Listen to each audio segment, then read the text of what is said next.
without further ado, please welcome Todd Auman.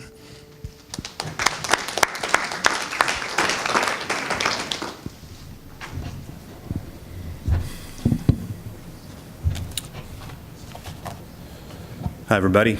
When we looked at the slate of who we were going up against today and saw that Dr. Williams was going up against us in the same time slot, we were kind of concerned that might not have anybody to talk to today, so appreciate all of you for joining with us. I'd like to thank Dr. Williams for inviting me to speak here. And I would just say just overall, I'm humbled that a little butcher shop in southeastern Pennsylvania could come and talk to you and tell you our story, and hopefully I'll be able to say something that will be of value to you. And I just would remark, and I don't know if you've seen any of our advertising, where Pennsylvania Dutch is somewhat of an inspiration for us.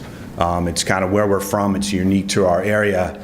And being here for the last several days, and it's been an amazing conference, I've learned a lot.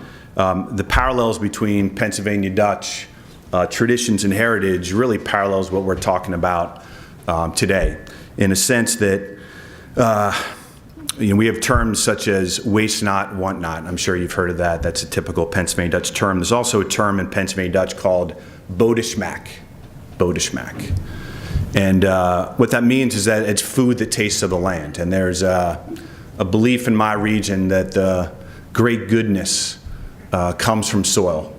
There's a belief in the gratitude and the love that we should express because of that soil, and just a respect for nature. And as a matter of fact, there's even in lore, they depict Mother Nature as they call her Sophia, and you can see it on tombstones going back hundreds of years. But just a belief in the love and the blessing of the majesty of the soil, and I know that that's a big part of what we're talking about today.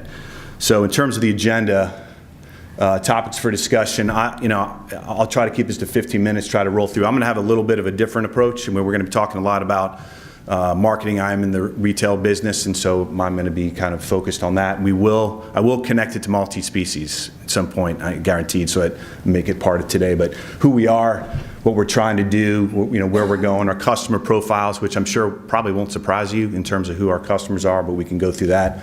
Our why, right? What it is that we believe that we do better than anybody else, or that we try to do. How we got started, importance of strategic advisors, how do you avoid those mistakes that we all make? A winning formula, we do a lot of things wrong, but a few things that we've done right, we want to talk about that, and then our challenges. So we have 2 stores. My wife and I founded the first store in Wyomissing, Pennsylvania, which is in Berks County, about 4 years ago. We also have a store in Easton Public Market that was part of a redevelopment project, a 10,000 square foot facility in the downtown area. It's a town that really the farmers market saved the town. It was a town, Lehigh Valley's a 1 million person demographic on the outskirts and edge city of New York City, and the farmers market saved it. And the whole town has been reborn, and there's tons of food entrepreneurism there, and it's a really exciting place. When I went there, I was like, I got to go there. And so that's our second store. It's a farmer's market, so it's a little bit different. Farmers markets are, as many of us know, entirely different beast compared to your own store.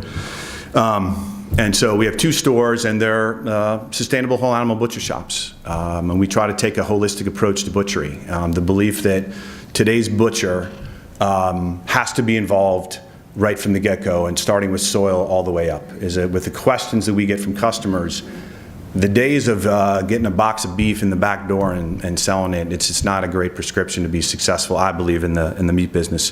When I was a kid, there was a meat market called Banco's, and I'm sure many of you in the audience, you had this butcher shop that you would go to as a kid. Mine was Banco's. It was a family operation, and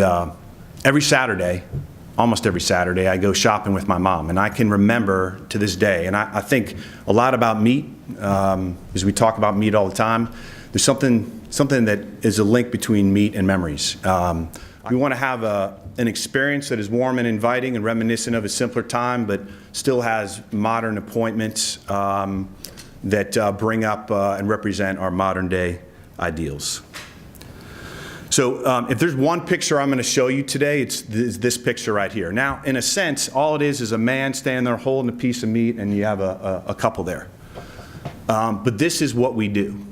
If you look at his face, we call that the attentive butcher. There is magic in that picture. There is so much in that picture that I don't know if you recognize, but it's a sense of pride in that product. And that product came from our farmers, from you, from our producers. We are celebrating your work. It's symbolic of the relationship that we think we need to have in terms of educating our consumer. And having that connection is of the utmost importance. That's trust, right? On his face, that's trust. And so much has to happen. If you think about it, meat in the case, how much has had to happen to go from the farm to be in that case? And as a consumer, we are asking that consumer to buy that product. They need to trust us. And so trust is our most important thing that we offer. And in a sense, I know this sounds simplistic, but we're just trying to have fun. We love selling meat.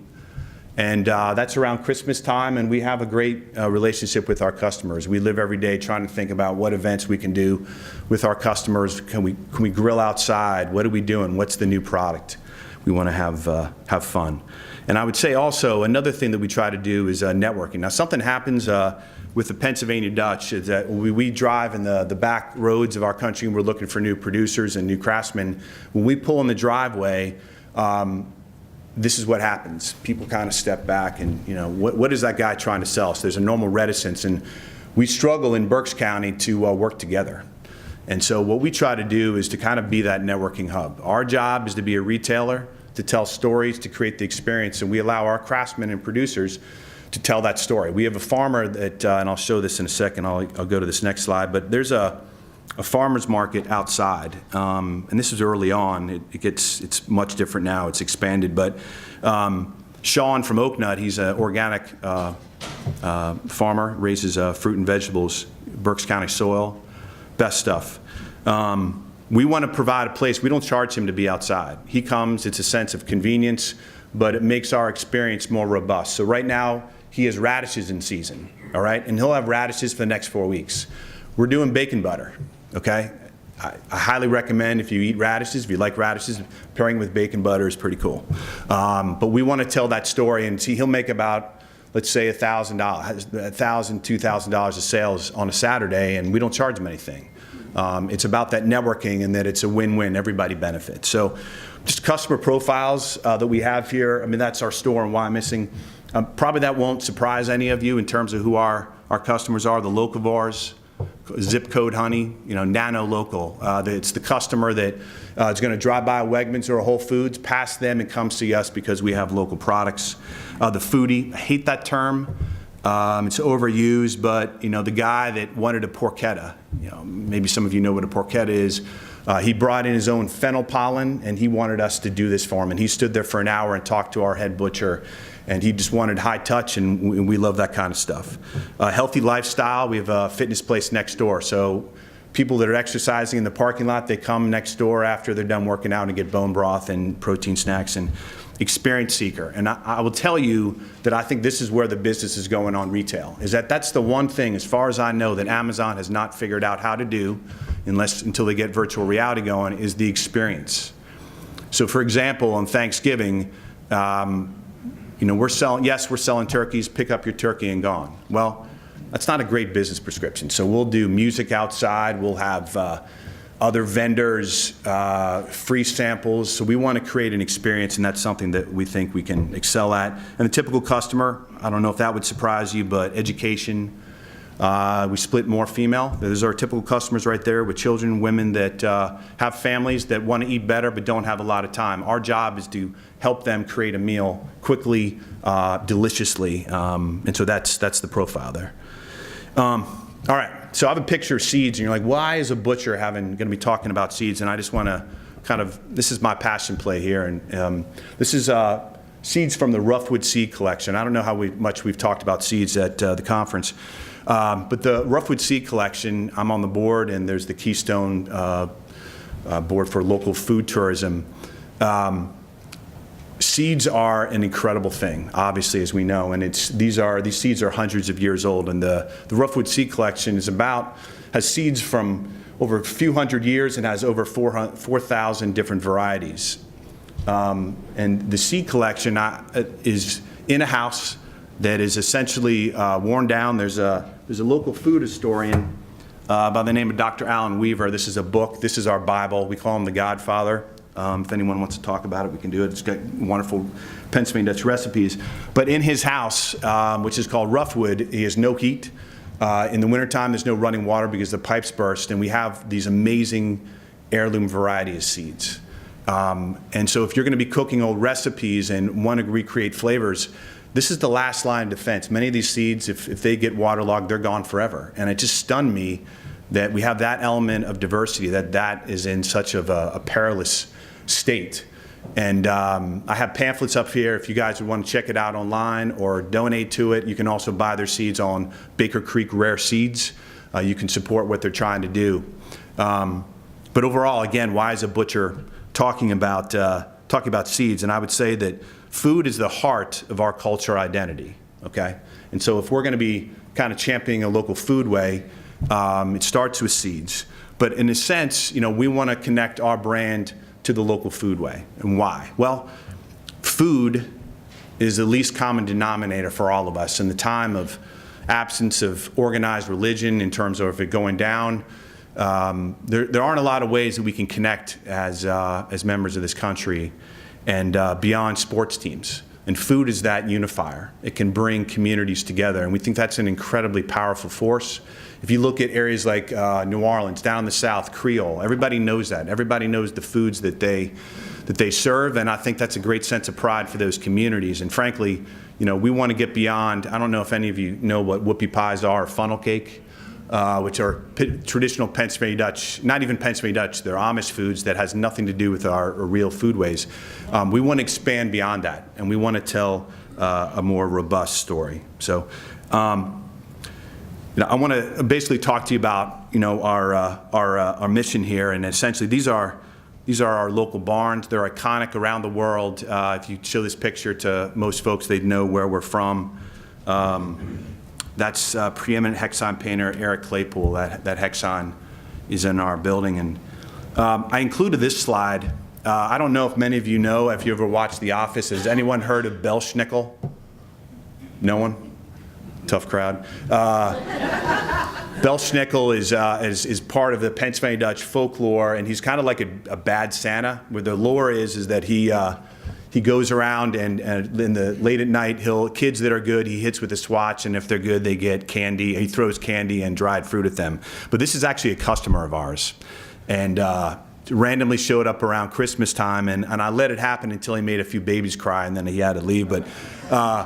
But in a sense, it's kind of funny, but we're trying to tell a story of that lore, and so that he's there because it's somewhat iconic, and it's fun and it's unique part of our area.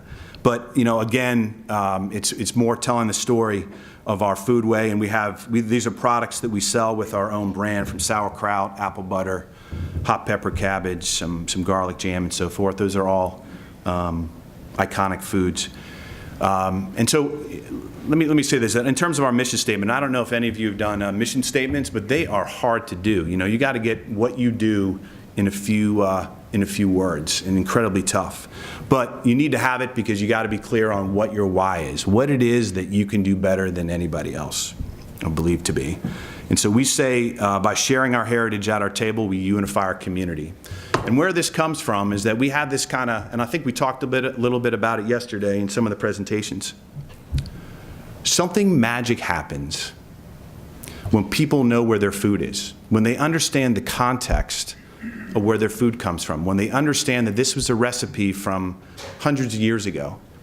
There's this transcendent moment, and we were seeing it happen. We would do events upstairs in our butcher shop upstairs, and we would be cooking old recipes and telling folks where the food came from our farmers, from people like you. And something magic would happen. People would say, and I'm sure you heard it, that's the best beef I've ever had. Well, why is that? Why do people say that? For us, it's a belief that if we share our heritage at a table, that matters, and that we can unify the community. And again, kind of linking it back to our roots is pretty important. We like to say, "Eat like you live here" is our hashtag that we use. And again, it's context about food, and it's just not, "Hey, here's a London broil. Do you want to buy it?" There's a story beyond it. I would also say, we had a meeting recently with a journalist, and we were talking about old recipes and similar things that we're discussing today. And several people in the room broke down and cried when we were talking about making Christmas time recipes of a family roast, of a dessert that they'd cook with their grandmother. People were crying, right? So we have this emotion of a linkage to a past, and we think that's pretty powerful. Another thing I'd mention to you is that, on a Saturday when we're talking to staff, we had a conversation when we tell people we're not selling meat.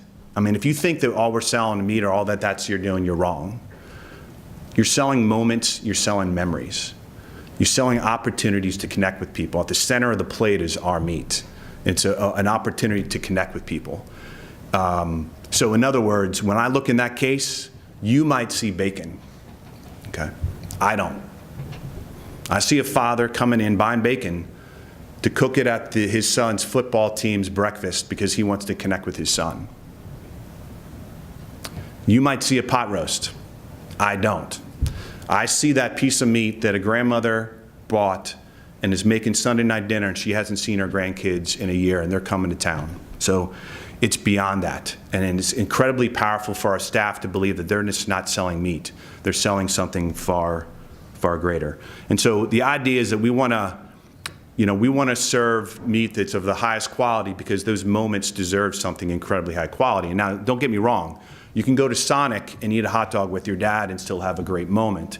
But I think we want to have the meat elevate that time and honestly pay tribute to the hard work that many of you do in terms of raising animals, the love that you show. So, and another thing I would say as it relates to our why. I think in many of us, we're about talking about features of our product. So in other words, it's like selling a Honda. Hey, it's got air conditioning, radial tires, a great stereo. Do you want to buy the Honda?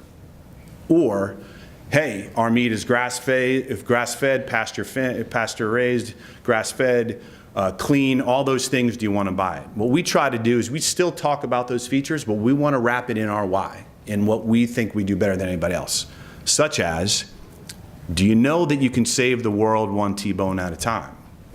Do you know that when you buy from us, you help show that producer that he can get paid enough to put his kids through college, and he can do what's right using regenerative agriculture. We're going to pay him a premium, but he's going to do something special. He's going to do things that are better for the environment, better for the consumer. We're going to keep that money in the community. Do you want to buy our steak? Right? Saying the same thing, but kind of trying to have a higher purpose there. So these are our values. And the first thing that I would mention is trust. Again, remember the tented butcher in that picture? If you don't have trust, no one's going to buy from me. If they do, they're going to buy a bottle of water and get the heck out of the store. So they're not going to buy that special roast because they don't believe in you. So trust is pretty important. We're in the relationship business. Passion. We sell from the heart. If you don't believe it in your heart, we don't want you in the store. And it's incredibly hard right now because, as we know, it's very hard to find folks out there. Unemployment is very low. It's hard to find the right people. But you have to have passion, believe that what we're doing is special. Education. We're in the education business, okay? You can go to Wegmans or Whole Foods and get a shrink-wrapped pork loin, right? But you're not gonna, when you come in our store, we're gonna tell you how to make it, where it came from, what's a great sauce to serve with it, what temp to cook it. It's education. People don't know how to cook anymore. All right, so when I first started out, we were selling beef door to door somewhat, and people would say to me, we'd deliver 30-pound bundles of beef, and people would say, hey, I love everything, but next time just bring the steaks and the burgers. Okay, well that doesn't work if you're a whole animal butcher shop. So people need to be educated, and that's a big role that we fill in the community. And in addition, having staff that's trained, people that can be able to guide our consumers through purchases. Community speaks for itself. We're involved. Craftsmanship, we want to keep the beautiful art of craft butchery alive, and we want to honor that and our craftsmen that support us and with other products and for our farmers. And food, our food. Is very important to us. The soul informs our food. That we call that modern heritage, is taking our local cuisine and kind of rethinking it and putting it on the plate and providing context, respect in all ways, and innovation. You know, we all are selling London broils and top rounds, and what are we going to do that's different? Our obligation is to do something innovative. So this picture right here is in Berks County, and it happens to be before the U.S. Army Corps of Engineers flooded this community in the early 70s. It's still a contentious part of our community. It was flooded. This was amazing pasture land. This is one of at one point, the pristine Pennsylvania Dutch community out there in the world, frankly. But we have these amazing vistas all over Berks County. I love that place. I have a sense of pride, and I want to champion our area. And I left town and came back several years later with a wife and kids, and we wanted to eat better. We wanted to eat local. And this is about 10 years ago, and I was shocked to find that you couldn't find local meat. Couldn't find it. How could that be? There's some of the amazing pasture land. You go to a farmer's market, and you felt good about it. You get your purchase, and sooner or later you realize that the meat actually didn't come from the community. It came from IBP. And how could that possibly be that we have such a great opportunity and you couldn't find local meat? And so I thought, okay, that's kind of an idea, and maybe I'd like to prove that we could do something world-class, raised beef right in our own backyard that would be the best. We're right on the cusp of major markets. Wouldn't that be great if somehow, as a community, we could focus on pasture raising our beef? And so I began working with this gentleman right here. His name is Bob Shaner, Peterson Shaner Farm in the Ole Valley, this pristine valley west of Philadelphia. It goes back hundreds and hundreds of years, and began working with Bob, and we would he's a farmer. He was quasi-pasture raised at the time. It was Black Angus closed herd, and began talking with him about raising animals for us. And every once in a while, he'd raise some steer. He'd have a steer for us, and we would have it butchered on the farm, and we'd get it home. And I thought, look, if I buy this beef, the worst case can happen is that I'm going to have freezers full of beef, and that's fine if this doesn't go anywhere. And folks would come over and they'd taste the beef, and again, I'm sure you guys have experienced this. But they'd start to ask questions like, where'd it come from? Who made it? Like, wait, is this from a local farm? Why does it taste so good? And I was blown away by the people and their response, and eventually it became to where do I get that beef? And the idea being that we came to the idea is that, look, if I want to do this in the right way and I want to get serious about doing a world-class product, I was going to need to find the best. There was plenty, again, of beef that was lower quality in our community. It was grass-fed, but it wasn't that great. If I want to do something exceptional that I could build a business around, I would need a strategic advisor in areas such as, I'm not a meat scientist, I'm not a farmer, okay? So I knew that I needed to reach out in certain areas. We know what our hedgehog is, right? What we do really well, what we believe to be, but we recognize we need a competitive advantage in high-quality beef in order to make our dream reality. So I read this book right here. I highly recommend it. If you haven't read it, it's an awesome book by Mark Satzker. Dr. Williams, page 32, all right? Fantastic. And just right, for me, he was the guy that I wanted to have on my team. And so you see this quote here, so how do you grow a good steak, from the author, and Alan said, feed them grass. And I reached out to Dr. Williams, and in a sense, as I look at strategic advisors, there's two kinds of people in the world: people that think they know everything, and other people that know that they don't know everything. And I would hold myself in the latter, and realize that, again, that I need to reach out to a strategic advisor. And so that was really important for us, and Dr. Williams is one of those folks we reached out. And again, we're trying to avoid mistakes. We get pretty far down these roads, and we have a great idea, and I'm sure maybe some of you are in the same boat. You're super motivated, and someone has interest in what you're interested in. You get that first sale, and like, wow, that's pretty cool, man. I can get used to that. But the reality is in order to do this in a serious way, you need to have folks that are helping you along the way, and so that's the role of our strategic advisors. And so I met with Dr. Williams, I'm going to say 5-6 years ago, and we created a roadmap. So we talked about defining the value proposition. What are we going to do? Are we going to do wholesale, retail? What was going to be special about it? And we created our idea about being a retail butcher shop, whole animal. We looked at the market viability, what are other folks doing, pricing, forecasting, how many steer would we need, all the way down. Incidentally, as one of my top challenges I'll list, forecasting is the hardest way. If you're going to do business planning, you do forecasting. It's incredibly hard. He helped me identify partners. So we went on the road, we talked to a lot of different people. And eventually we found the right people, and once we got him, he got on the ground. We did an investigation. He did a bricks study looking at the soil content, and he would go through and he'd educate. And essentially, we're trying to find people that are open to new ideas, that don't think they know everything, and so that was pretty important. And Alan would be on, we'd be communicating with them too, what we were looking for as a retailer. And a lot of this was crafted so we could sell the best product. Alan helped us establish protocols, standard, and best practices, of which we have. We're a multi-species whole animal shop, so we have protocols and best practices for each animal. And create and executed contracts. We have contracts with our farmers. And we'll talk about accountability, but in a sense, our understanding is on the beef side is that we expect high choice, low prime. And we pay a premium for that. And that's our promise to consumers, and there has to be accountability for that. And we can talk about that. And then communicate and improve. Another thing we'll talk about is we're on the farm all the time. Our farmers are in our stores.